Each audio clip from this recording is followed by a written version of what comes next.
Can play that game, two can play that game. You love me, me I love you back. You burn me I burn you. Well, dear George, the shoe is now on the other foot. You have just experienced the selective framing and narrative construction many of us have complained about from your station over the years. Yet you called people mental midgets and prostitutes for attention for supposedly doing what your own station did.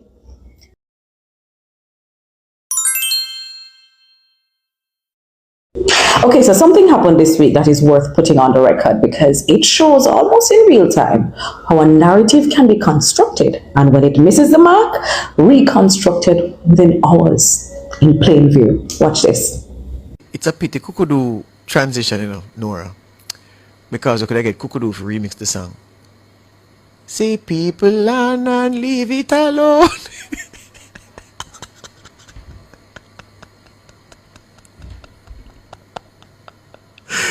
Hallelujah. Hi. Anything sweet you?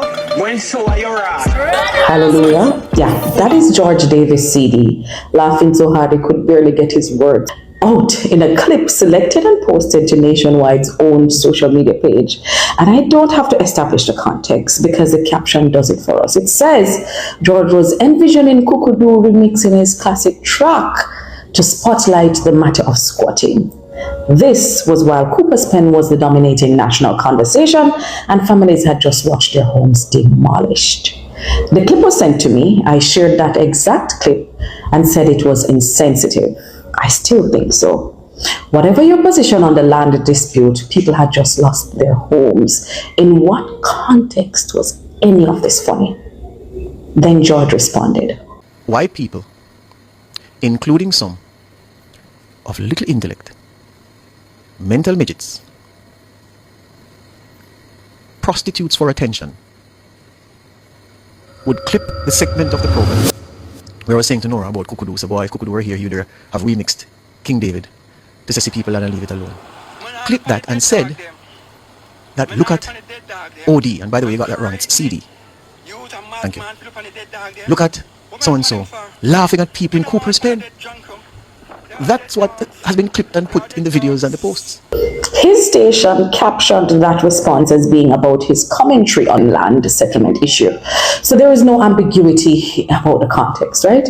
But watch the reconstruction. The first version was funny enough for the station to select, caption, and publish.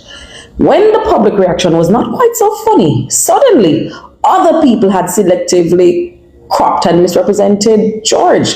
I won't replay the whole tracing and cussing match. You get the point. George Davis CD, not OD, correction noted. George, we both know I did not clip you, edit you, or take you out of context. Your own station selected the clip, captioned and published it. I reacted to what was put to the public.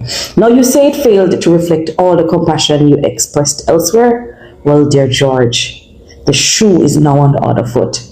You have just experienced the selective framing and narrative construction many of us have complained about from your station over the years. Yet you called people mental midgets and prostitutes for attention for supposedly doing what your own station did.